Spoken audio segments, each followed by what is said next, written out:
being able to go to work every day. While it might sound like there's a problem for somebody, there's always an opportunity to make an impact on someone's life. In this episode, we meet Dr. Tony Lopez, the Deputy Town Manager of Miami Lakes, whose career journey has been defined by dedication and resilience. So your role is more about just let the citizenry know what's going on, but not really take positions so much as just wait and see how it plays out. The positions ultimately are up to the elected officials. Our role is to give them the information. Because you're the person who executes, you're not the one who decides. Correct. That's a very, very good position to take. I always have my eye on leadership roles, but I believe, again, and as I mentioned, in the leadership style that has evolved over my journey, it's focused on being humble, looking for the right opportunity. Real leadership is when the job is done, everybody else feels like they did it themselves. That's the true mark, to me, of leadership.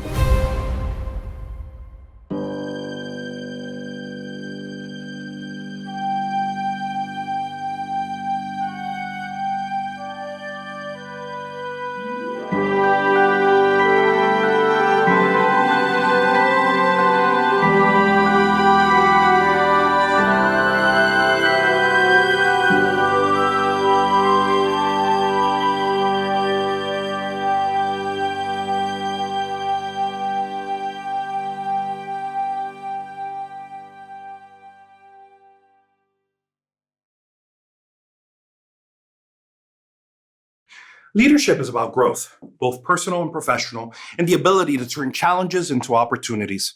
I'm Alex Ponce.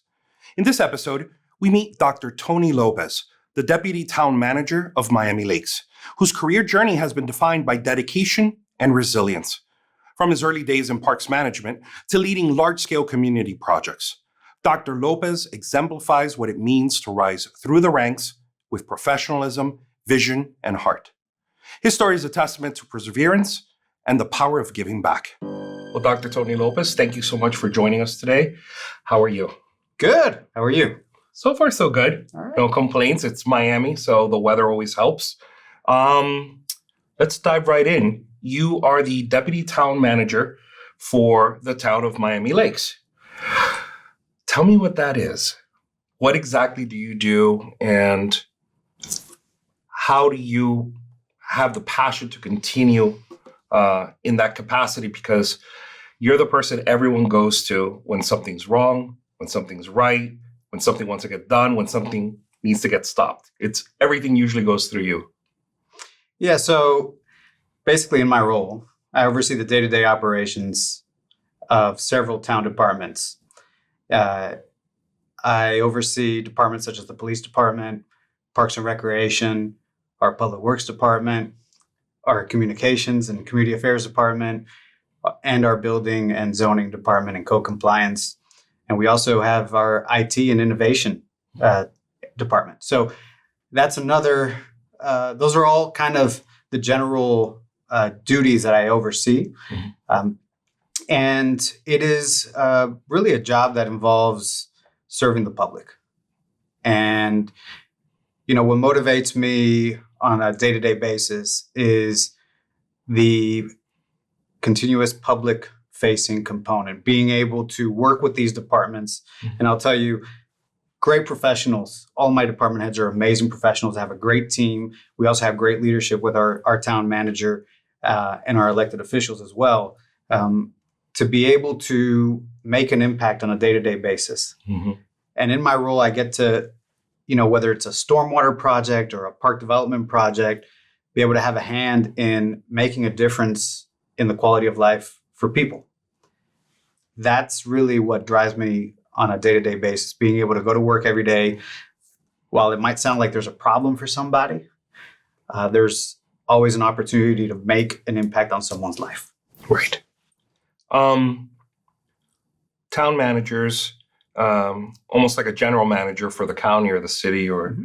or whatnot, are more operational based, whereas the mayor will tend to deal with other functions. How does it work with Miami Lakes as far as the separation from a traditional manager versus mayor setup? So in Miami Lakes, we have something called the council manager form of government, mm-hmm.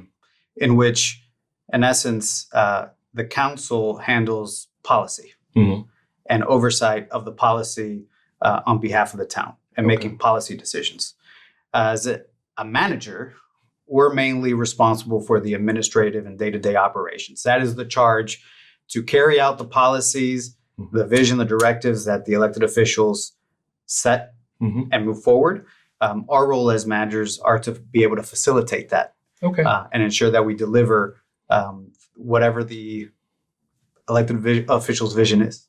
No, I mean, if anything, that's a perfect setup. You have somebody with the idea and the other person that executes it, and you're the person that executes. That's a great way to describe it.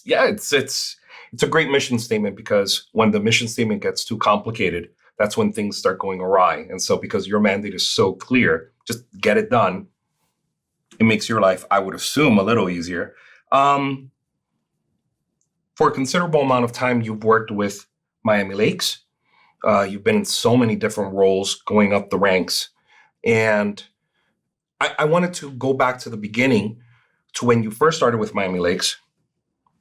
How was that experience for you? Because now we're talking about a much smaller department. You didn't have all these responsibilities. But everything's relative. I mean, now you probably think back and it's, oh, that was easy. But back then, you don't know you didn't know then what you know now. So tell me about that experience when you first started. Yeah, so I started my career in Parks and Recreation. And I literally, even before Miami Lakes, my first job right at college was coaching kindergartners in basketball. And I literally started at a local YMCA, $7 an hour, 1 hour a week, coaching kindergartners in basketball. And I still tell people I had one kindergartner show up that day. Oh, wow. And that's where my Parks and Recreation career effectively started. And I like to say, if I didn't take that opportunity, there's no way I'd even be speaking to you here today. That's for sure. So ultimately, that role led me to getting a full-time opportunity with the town of Miami Lakes.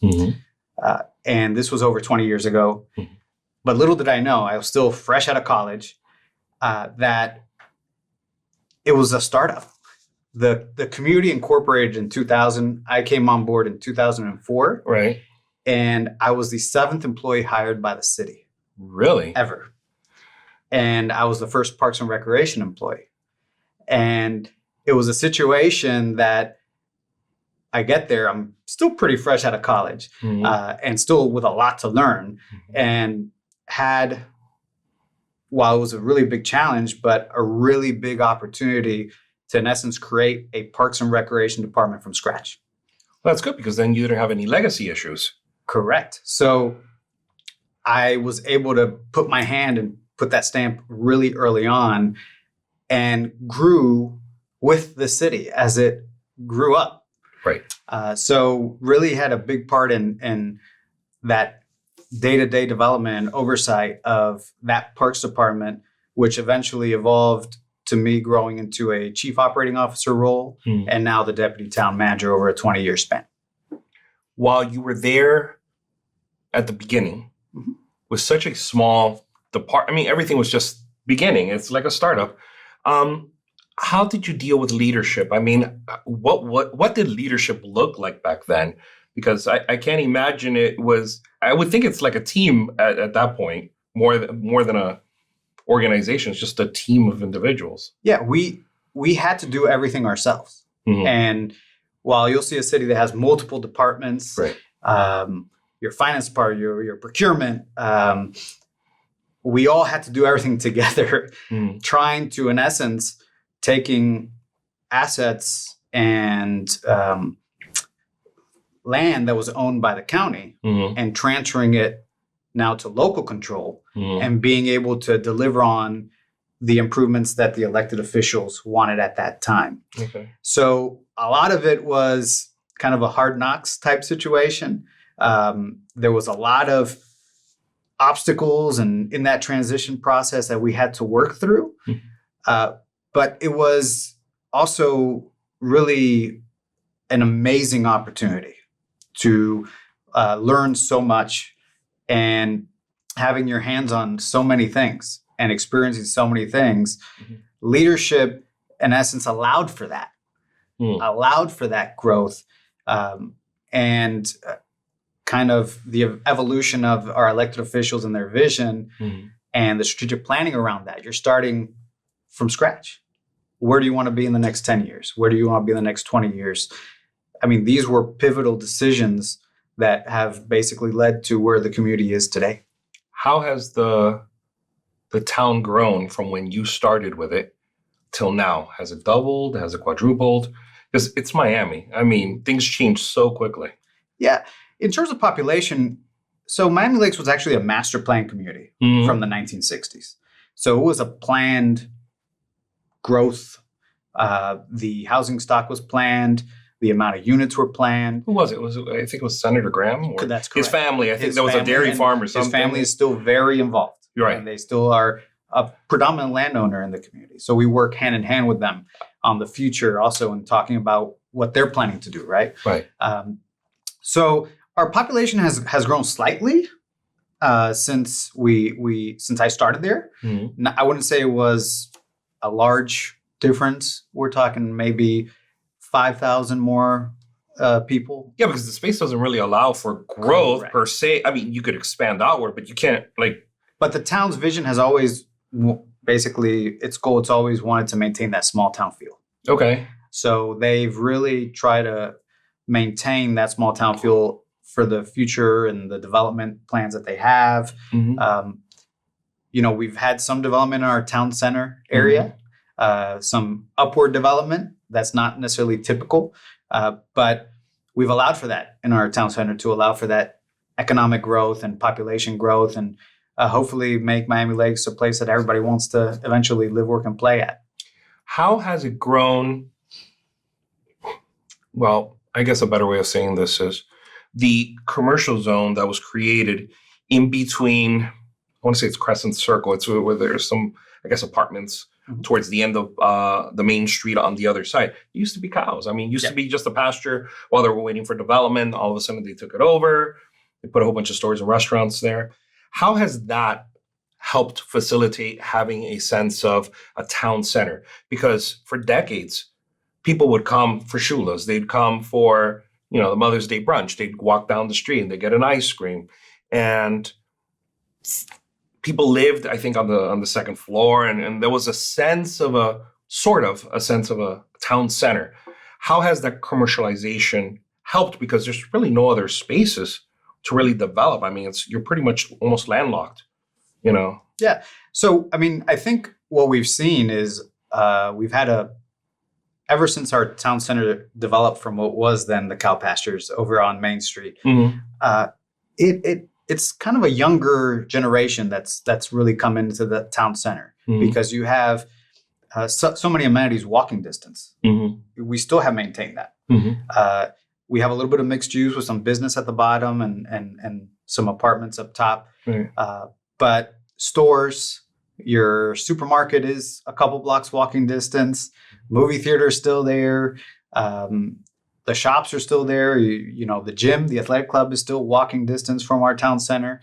So with that growth, we've seen a lot of, I think, youth. And we see that resembled also in our elected officials in our town council. Well, that's we have a relatively young town council made up of, I think, this new generation of people that have moved into Miami Lakes who want to raise a family and also benefit from, we have an amazing park system, 100 parks. We have A schools and we have a really good police department that maintains everything safe for our residents. Are they, if I remember right, the last time I saw one of the police vehicles, it said Miami-Dade, but then it also said Town of Miami Lakes. I guess it's a contract deal that you do with the police? That's correct. Okay. We have an interlocal agreement where the Miami-Dade County Police Department facilitates our police services for us. But as part of that arrangement, we really feel like our police officers are part of our town. Many of them have stayed there since we incorporated. It is, they really feel like it's our police department as part of that relationship. Do you feel that the local government has a better relationship with the citizens because they handle their own things, with the exception of the police? And even then, that's still local. Because I know that there are other towns nearby that have basically outsourced all their responsibilities, and they just basically process the contracts, process the paperwork, and let other people do it. And they'll pay an amount, sure, but there's a disconnect.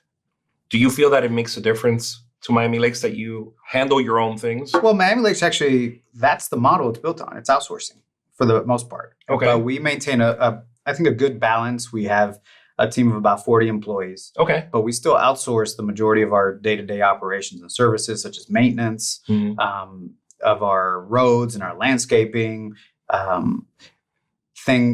projects or maintenance work projects. We contract those types of services out as a means of our business model is to keep our staffing levels low, but still be able to deliver a high quality of service. So how have we been able to manage that in which the residents don't necessarily feel that there's a difference? Right.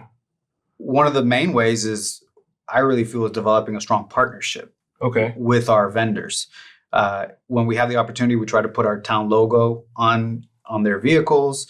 If we have an opportunity that they have something that visually shows that they're part of the town. I kind of look to treat them just as part of our team. Talking about our maintenance crews, for example, they're making our city look good, our town look good.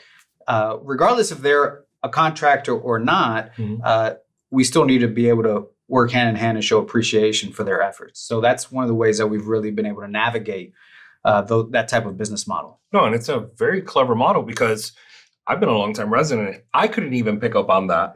And you're getting the best of both worlds because you have a lean or agile organization, which is what's running it. But then you outsourced it with such a branding partnership that just makes perfect sense because honestly, you don't realize that these individuals are not from the city or belonging to it. So kudos to you. Okay. Right. And if you call our city hall, our town hall, you'll be talking to a town employee.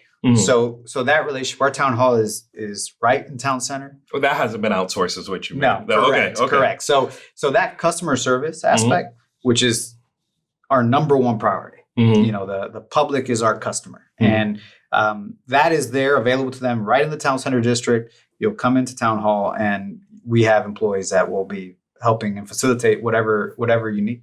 Sure.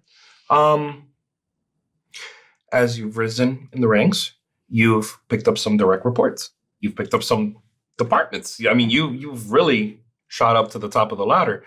How has your leadership skill developed over time?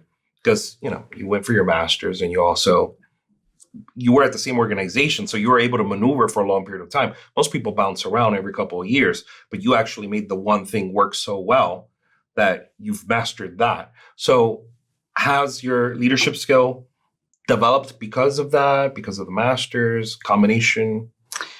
My leadership has evolved from all of those experiences. And it's still a work in progress. I like to say that. But, I have, in essence, a quote in my office that describes, I think, where I'm at in my leadership journey. And to paraphrase it, it basically says that, real leadership is when when the job is done, everybody else feels like they did it themselves. Oh. And that's the true mark to me of leadership, where, in essence, where you facilitate a culture of ownership within your staff. I think it's a very humble approach. I think over the years, I've learned to become humble and vulnerable in terms of leadership, being real and with my staff and employees, and in terms of what they're doing well, and also where we can look for improvement. But ultimately, the successes have to be owned by the team. And that's what I strive to do on a day-to-day basis. I really want, my team to grow. I want them to feel like they were a big part in whatever big project. They're the ones putting in the work. And ultimately, my role is to guide, navigate, and advise. Okay. So I was going to ask you that. Which leadership style do you identify with most? I mean, as you go through the process of business education, there are many different leadership styles, and there's no one that anyone uses. You rotate through them depending on the circumstance and the individual you're dealing with. What's the type that you tend to gravitate towards? And I think it's more servant-based leadership, Okay. but at the same time, also values-driven. Okay. And obviously in public service, that's where the service aspect comes into play. And but ensuring that, our team sees successes, but also maintaining a sense of a standard, and that standard of what Miami Lakes strives to deliver on a day-to-day basis. Not only just the Miami Lakes name, but also what public service should look like, and try to strive for, one, delivering service that, for example, an individual may have a specific issue, right? And at times it could seem that issue may be minor to you and I. Sure. But it means a lot to that person. So being able to help solve that issue, even if it's for one person, and I like to tell my staff, sometimes it's at one person at a time. And that makes a difference in people's lives and for a community. And so servant-based, and I believe instilling a sense of values of what we're trying to do in public service within our staff also is important. That's a very Parks and Rec mentality to have. I mean, no matter where you go with this, the Leslie Knope could be president, but you're still going to think about it as a service-based thing. I am curious to know about your position on public-private partnerships. You mentioned that in your writings and the material that I received for my research, and I wanted to know how that works beyond just outsourcing. Who's going to do the landscaping? Who's going to do the plumbing? How does it work as a town, in order to promote business? Because it's supposed to be a symbiotic relationship. You help the town, and in exchange, the town helps you grow. Everybody grows together. So what has been your experience when it comes to these partnerships? So the genesis of some of the research that I've had the opportunity to do is really has to come from that outsourcing model. Right. I've had a lot of experience working with the private sector to deliver services. But on the bigger scheme of things, when we look at solving community issues, solving the real big problems, like here in Miami, we talk about transportation, we talk about you said transportation. I already got I got the chills there for a second. Transportation is always one that's discussed. Resiliency is one that is discussed. Our population growth has to be, it's booming. And with that comes wear and tear. I like to say wear and tear on our communities. And our infrastructure continues to age over time. So when we look at the real big issues, you look at data that says 15%, 20%, 15 to 20% of cities and counties can self-fund their needs in infrastructure, right? That means not looking at bonds, not looking at loans. And we then look at, infrastructure grade across the country of a C-. That's where I believe the role of public-private partnerships plays a big part of it. The question is that when we look at it from that big picture sense, they're not easy to do. Nor are they easy to navigate. We're talking about partnering to build a transportation system or a metro rail, or we've heard of Baylink to Miami Beach. These are complex projects. But at the same time, the needs, I believe, are so great that government can't do it on their own, nor do they have necessarily the expertise in-house. And that's one of the biggest reasons that I really want to look and look at this, because I believe it's part and parcel of a way that we can start looking at solving some of these big problems, is leveraging the private sector's expertise, at the same time solving and addressing a public need. How do we make those things coexist so then we can have a better community overall? You mentioned Baylink, you mentioned Metro Rail. I've heard that one for years. A lot of the complexity that I've seen over the years has been because of the fact that the area has already been developed. It's easy to do these projects when it's just plains, it's just, empty land. But now you have homes, you have all these challenges that you see a lot of downtowns when they're trying to do off ramps and they have to buy 17 homes. And how challenging is it for you to deal with other city leaders in order to try to, because you have to collaborate with other leaders that are in your same position or similar positions in order to try to see even if the plan is feasible. How long do these meetings to determine if they're feasible?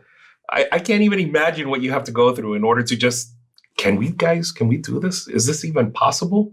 How long does it usually take? Days, weeks, months, years? Is this for something like a public-private partnership? Let's say a Metro Rail. Metro Rail decides that they want to connect the airport to. No, and these are projects that take a long time.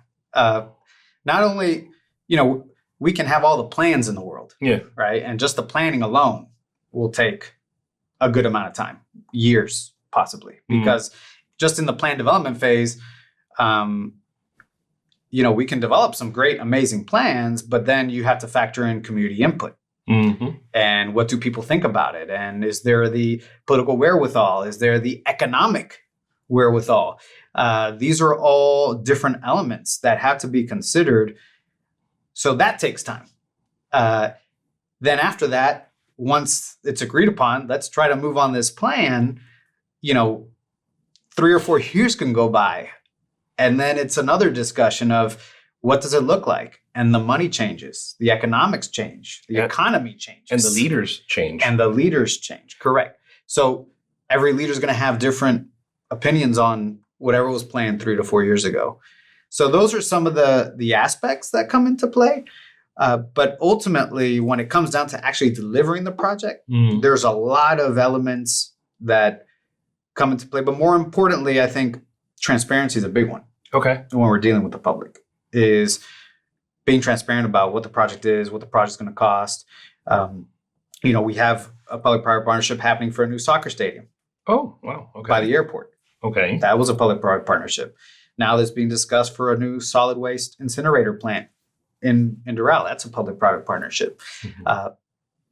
But being transparent, incorporating public feedback, ensuring that the public's involved, the stakeholders are involved, not only the user, but also the public sector and the private sector, are all different pieces that are important. But one of the biggest things that I found was having an entrepreneurial orientation as part of these deals, and not only within the private sector, but with the public sector. I don't want to paint you into a corner, because that's not what this is. This is about the students. So I'm going to be careful about how I say this next one. So the incinerator issue that you brought up, that has been kind of a hot button issue for the last few months, at least. And over a year. Well, yes, but it feels like it flared up more recently. This is not it's not that you don't have a dog in the fight, but you would be the beneficiary of whichever location is inevitably picked and developed. How do you maneuver that as a interested third party that whichever way it goes, you need to work with that individual that's running it? How does that work while it's in the mix? Because right now, last I heard, it was still in the back and forth on.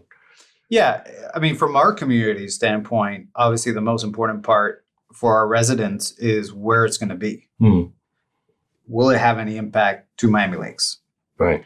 And in that process, as an administrator, our role is to really inform our elected officials of what's going on, provide them with updates. This is what we know about it. Get the information from the other administrators, let's say with the county, to understand where it stands. So your role is more about just let the citizenry know what's going on, but not really take position so much as just kind of a wait and see how it plays out. The positions ultimately are up to the elected officials.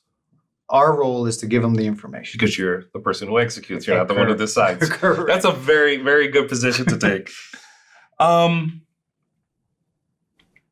Tell me about a 30-acre golf course conversion and infrastructure improvement. I've seen these all over the place. In fact, I'm a beneficiary of one of those myself. How has that been in effect because Miami Lakes is known for golf courses. Is it that the interest in that sport has reduced and therefore you're repurposing? Or is it that the need is just so great for, let's say, housing, that it outweighs whatever the benefit is of the golf course? And housing is another issue altogether. So in terms of the golf course, that's actually a privately owned golf course. Okay. And it is a 9-hole. It's not the full 18-hole golf course in our community. That 18-hole golf course is still going to be there in the future. The 9-hole was actually like an executive type course. Oh, okay. And so it's a supplement to the whole thing. So and we've seen an opportunity. The Graham companies have expressed interest on turning that over to the town to make that into a park. And we developed, again, concept plans. And this is how I told you several years ago, of what we had a committee of residents to discuss what it could be, got their feedback, develop a conceptual plan. But that transition from a golf course now to a park has some challenges, and particularly environmental ones. And those are the ones that we're navigating now and working. The private landowner is working through. Sure. With us basically just observing the path and the process and looking also for opportunities. Is there another partner that we haven't thought of? Is there another governmental agency that could benefit from having this green space? We work hand in hand, and let's say they get... And maybe if we give it to them in exchange, they'll give us whatever they offer. And we can... like a three-way barter. I understand. Yeah. It could be for drainage. Okay. We have a palmetto right next door to the property. Maybe there's a drainage need or a transportation need. Maybe we work in hand with a third party also, and we'll get the park and also fulfill another public need. So these are all the things that we have to navigate and work through as we deal with a project like that. Well, I can imagine you being someone that looks at a big plot of land and just salivating over the possibility of turning it into a park, because that would be naturally your natural inclination. But I guess as you've gotten up the ladder, you're starting to see the chess pieces a little more clearly. And you can see that there's more benefit if you move things around in such a way that, especially because of the outsourcing that the town naturally does anyway. So it kind of works in line. Tell me about something that I saw here where you have basically made your life Miami Lakes. There is no question you have put your stamp on it. You hit every single one: recreation leader, acting director, parks, recreation operations manager, director, parks and rec. I mean, it's just on and on and on. But then you go away for about a year, I guess, to show Jacksonville how it's done. You go up there. Something must have changed, because then you come back down and now you're the deputy town manager. And that's an impressive leap, because most people don't think, Parks Rec, you're going to go to town manager, even though it logistically makes sense. You're already dealing with the operations of the thing. How did you approach these changes from you going to Jacksonville and then returning into your current role? Yeah, so basically about 10 years into my career, I had an opportunity given to me by the mayor of Jacksonville at that time, and to appoint me as their parks director. So I went overnight from a community of 30,000 residents, with limited day-to-day real issues, right? To a community of 850,000 with a whole host of challenges. Is that all? So I ended up taking the opportunity as, it was the largest park system by land in the country. And that's what I saw it for. Ultimately, in that process, after about a year, I got an opportunity that was presented to me by the city manager of Miami Lakes, and to be their chief operating officer. And I weighed it, and I felt like it was a good enough opportunity for me to come back home. And it was obviously a bigger title, a little bit more responsibility in terms of departments, not necessarily span of control, but being able to come back home was one of that opportunity that was presented to me at a big higher position. Are you looking at the future, or are you right now just focused on the current role? Because, other more famous individuals that have gone up the recs, Parks and Rec ladder have expanded into higher leadership positions? I always have my eye on leadership roles. Okay. But I believe, again, and as I mentioned, in the leadership style that has evolved over my journey, it's really been focus on being humble, Mhm. focus on looking for the right opportunity. Mhm. I'm hoping that Miami Lakes is where my heart is.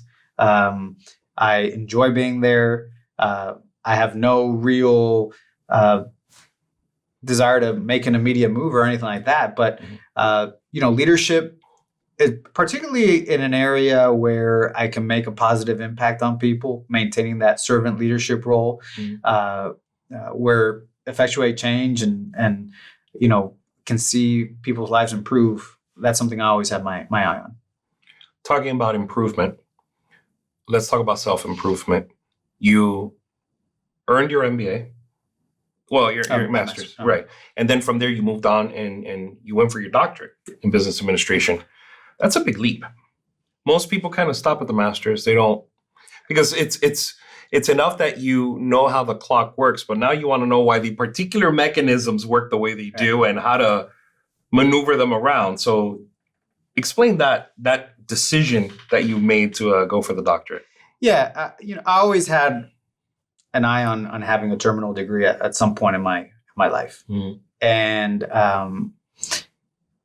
but I always had this inclination, and that's where my research stemmed from. Was how can we look to make public service and delivering public services better for a community, and having that experience working and outsourcing, and I felt like I've had all this experience in government, having the opportunity to do a doctorate in business and looking for a way to marry the two, the skills that you get from a business school, the research skills that were provided to me as part of that doctorate. I felt the whole public-private partnership was a great marriage of the experience with the education. And ultimately, one thing that I've noticed is in government and public service, there's this prototypical thinking of this is how it's been done.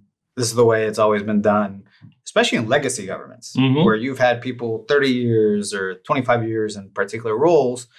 But the question now is we have real big issues, right? They're not easily solved.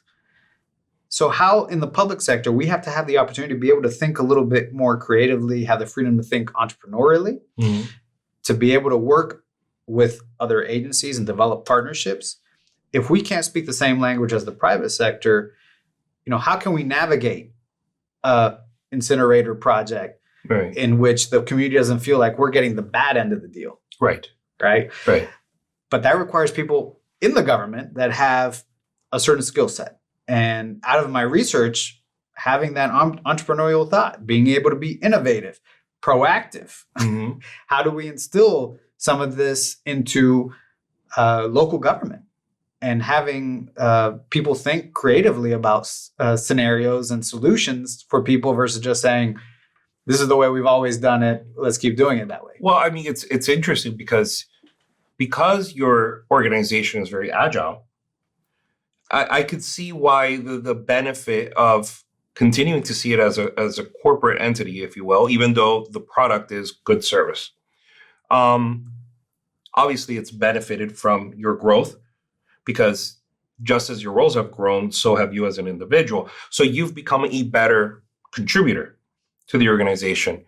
That's something that you really can't do when you have an established or legacy city that has so many departments where operational knowledge is kind of meaningless compared to, let's say, a poli-sci background. All of a sudden, politics is the most important skill and how to maneuver within the bureaucracy. You've kind of cut out a lot of that bureaucracy and kind of made yourself a singular entity that's like, well, I'll do business with you. I won't do business with you. I'll maneuver with you. How has that affected your decision making? Because that's a luxury a lot of cities do not have. Yeah. So, and in terms of what part exactly? No, I mean, as you're interacting, you in your leadership, obviously the politicians are the ones that are creating the policy and you're executing. But even in execution, there has to be a certain sense of leadership from your side of things. That lack of legacy, those shackles, Right. it must be very empowering, but at the same time, it must be scary because you also have options that most people don't. Yeah, but that's okay, and that's That's okay. I think that is okay in terms of, some issues don't have a one size fits all solution, especially when it comes to local government, and you have residents that face a different issue every day in front of their homes, for example. One of the things that we've done, and it's been now a kind of a trend in governments, is we created an innovation office, and not just focused on technology, but innovation. And I have someone running that office who looks to improve performance, allow for workflow analysis on projects. Okay. Look at frameworks to deliver services. So it's almost like an in-house efficiency expert. Pretty much. Okay. And it's with that goal of how do we weave in this concept of what is termed public entrepreneurship, right? How do we weave that into our decision making, and how do we weave it into these legacy governments, right? How can we start building some of that into helping solve even the daily resident issue, right? Mm-hmm. So that's where I think some of those shackles being off, while it's the unknown, have been able to allow us to try things. Right. So here's an example. We had our former mayor who was big on public comments, right, in government meetings. Okay. And we're working with our innovation person is how can we do this in a way, and it's scary, right? Allowing anybody in the world to just go online and make a public comment. Mm-hmm. See, I'm a fan of, I want to say this thing. Can you please vet it? And a committee goes through it to make sure it's just right. So, this was pre-COVID. Okay. Right? Zoom was catching on. So, and actually from my classes on Zoom, I said, I talked to our innovation. Hey, can we maybe do a pilot on Zoom? Okay. And we started basically as one of the first communities that I know of. I mean, we had an article on it to deliver remote public comments. And we forget the fear factor, right? We went ahead and did it. So what happens is COVID happens, and now we're in essence defaulting. All the governments have to default to some sort of remote setting. Yeah. And now most, if not all, governments have provided an option to provide remote public comments. So that is some of the stuff that without those shackles, give us the opportunity to do in Miami Lakes. Well, necessity is the mother of invention. I know that in the law, when COVID hit, all of a sudden we were having hearings. Right. We're having hearings online for the first time. We were notaries were being certified so that they can notarize virtually, which, of course, you would think goes against logic because they're a witness for the state. So, and it's probably still used. Oh yeah, today. So now it's now become a default backup if in person is not possible, say during inclement weather, which naturally leads me to my next question. So you can usually tell how well situated a city is or a town based on how they handle stressors. In Florida's case, South Florida's case, it's usually hurricanes, flooding, not earthquakes, but other issues that may affect. Miami Lakes has been a model in many ways, as have a few other cities in how they respond. Do you feel that the agility of your organization is what it's allowed you to be able to address these issues in such an efficient way? Because again, you outsource, and this is where the outsourcing sometimes works and sometimes doesn't. So I just wanted to know your opinion. If you have your own individuals, you could just send them out. If they're outsourced, they may be contractually bound to do multiple jobs, and an emergency happens, you can't serve two masters. You have to pick one. So how does it work? What has been your experience, rather, when it comes to some sort of natural weather crisis? Yeah, so I've navigated multiple hurricanes, actual ones that have hit and also a lot of scares along the way. I've handled our emergency management operations, so very, very familiar with what happens during a hurricane or any emergency management situation. So, in the cases that what we've experienced is having these outsourced relationships, as you said, are kind of a double-edged sword. So we had a scenario probably several years ago, and I forget the name of the storm, but when we had a response, the outsourced vendor couldn't get here. Okay. But ultimately what happened was that happened for a lot of communities because they had been extending the contract for those services for debris management or monitoring. They were extending it, and they were on the 5th year of that contract, and that's when a storm hit. Of course. So what happens is the pricing that was given to you 5 years ago is no longer the pricing that is really the price 5 years later. Right. So a lot of communities were stuck without services because they were going to the highest bidder or someone who was paying more. Fortunately for us, we had released a solicitation probably the year before. So we had more up-to-date pricing terms. But we also had good relationships with who the outsourced partner was utilizing locally. Okay. Because they were also our vendor for our maintenance. So we were able to leverage that relationship, knowing that we still would be, going through the FEMA process, getting reimbursed. But, that's one area. Make sure that you are keeping your outsourced contracts up to date. Okay. It's good to know. Yeah. And if there's a time that, inflation or any of these situations hit, you may want to revisit your contracts earlier. You also need to have a plan.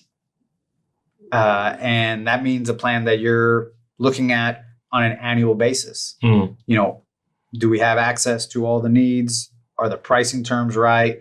Are the personnel still there? It's best to do that before the storm than after the storm hits. Of course. So you have the doctorate. You've been employing it, not only in your research, but also in your work. You're also giving back. So you're a professor yourself, here 15 years.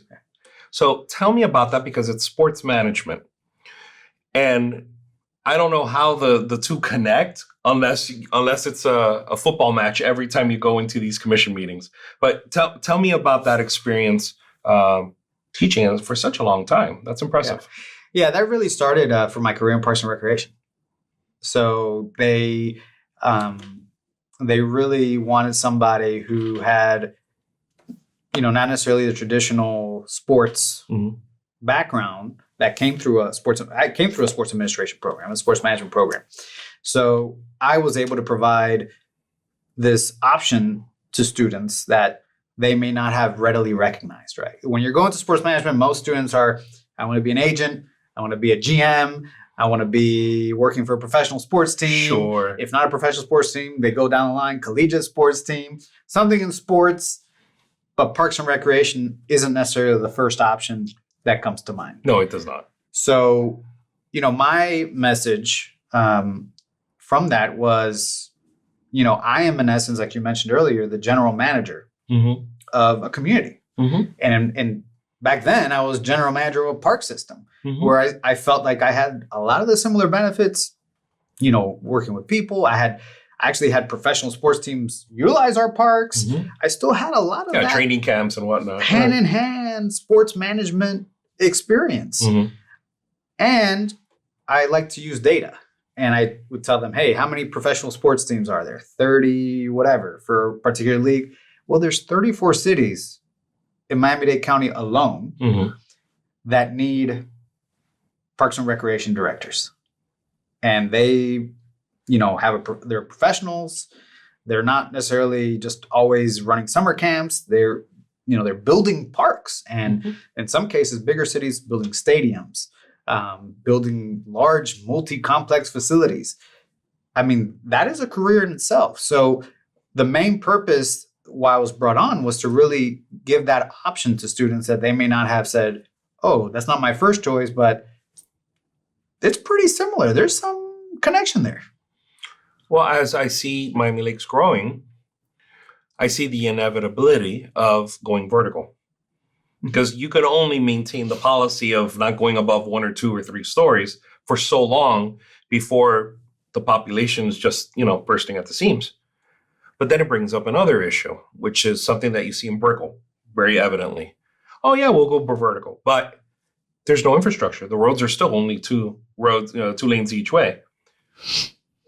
How are you going to handle infrastructure changes as these developments occur? Because you can plan it all you want, but at the end, the way that the traffic moves, it's like an organic entity. I mean, it will go whichever way it thinks best. How do you handle those infrastructure changes as they're happening? And that's where the shackles need to come up. Oh, the shackles. Okay, there you go. So no, and again, these are the opportunities I try to tell to people in public service.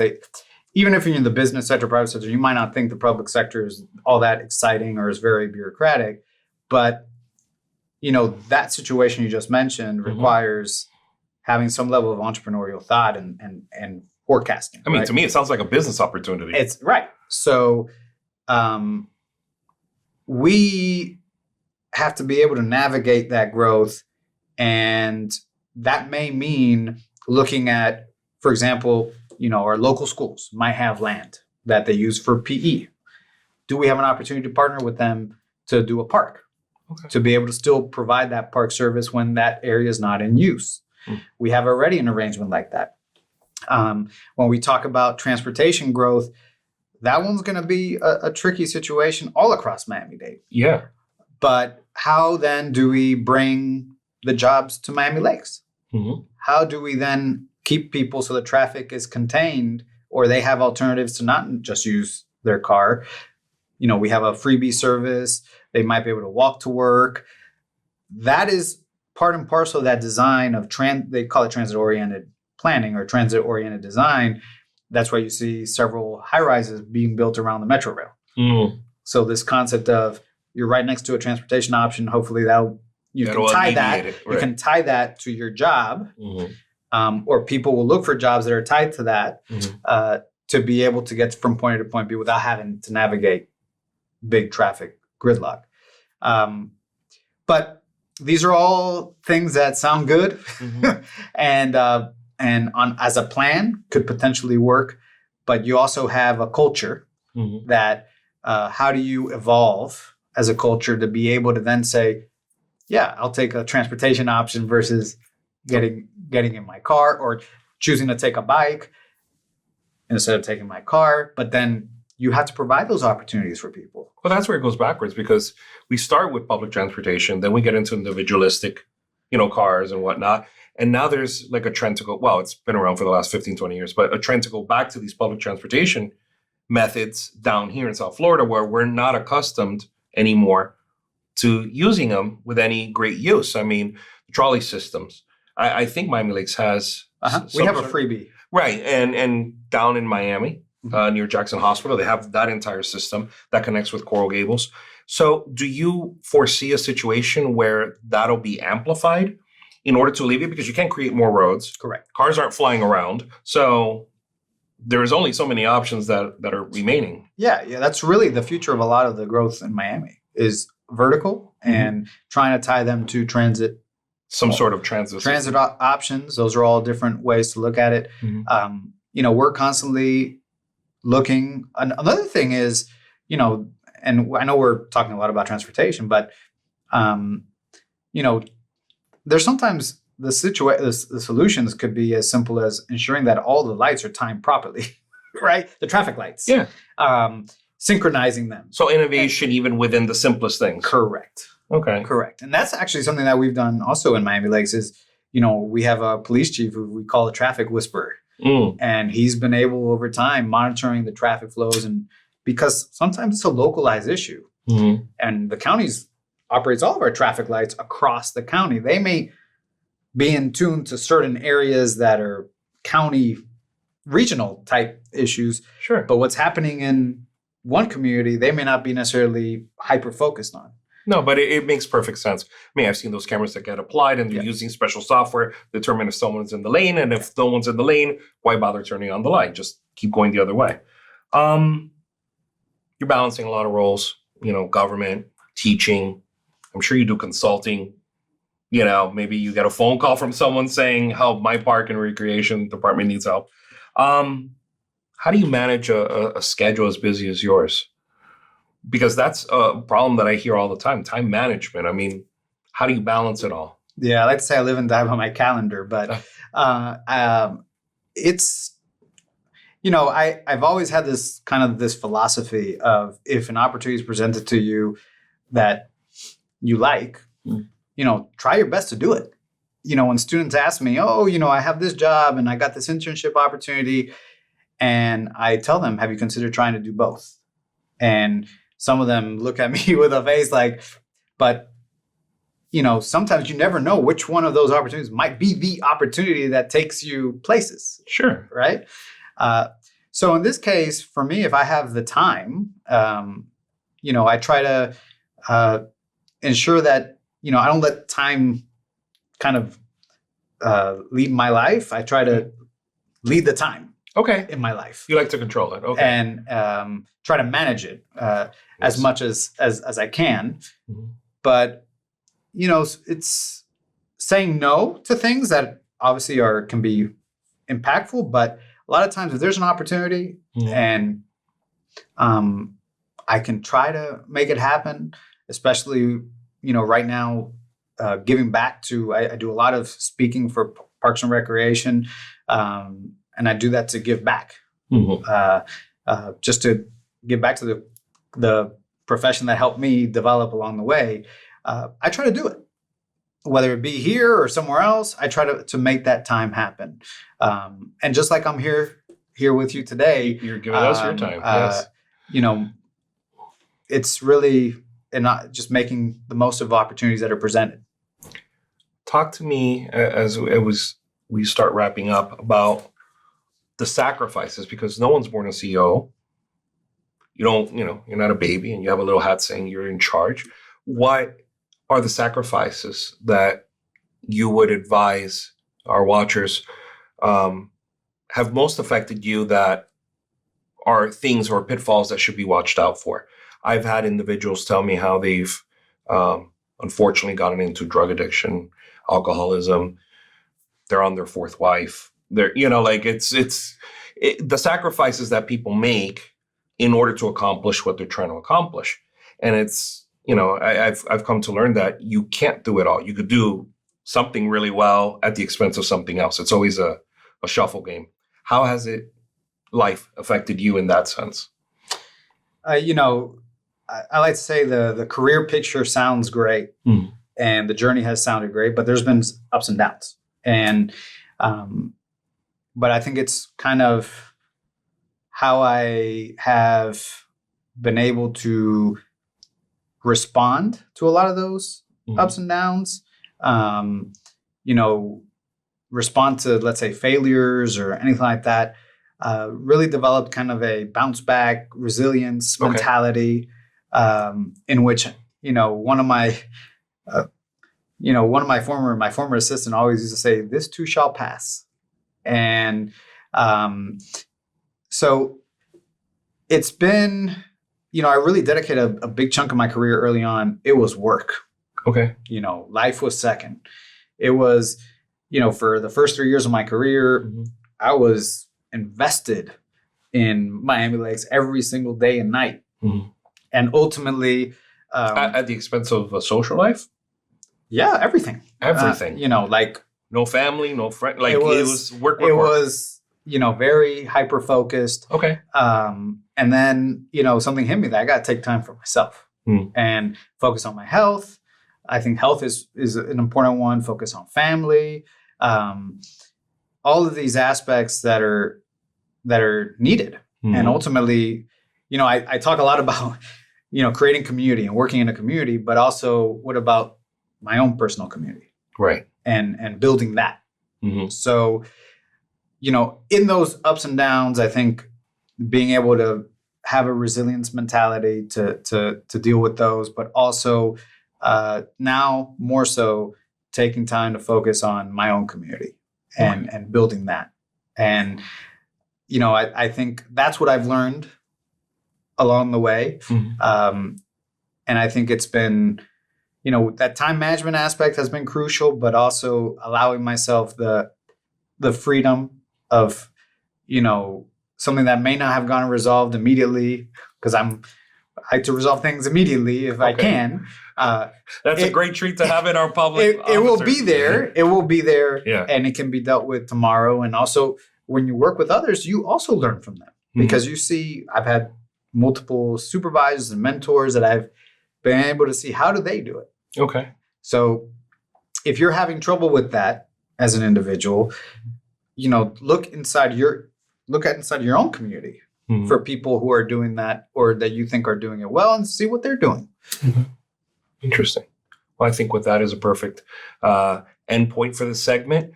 Dr. Antonio Lopez, thank you so much for coming, and I really appreciate it. Alex, thank you so much. And next time you have a chance, we definitely have to get together in Miami Lakes so you can show me your beautiful city Absolutely. the way you see it. Absolutely. Thank you so much. Thank you for this opportunity. Thank you.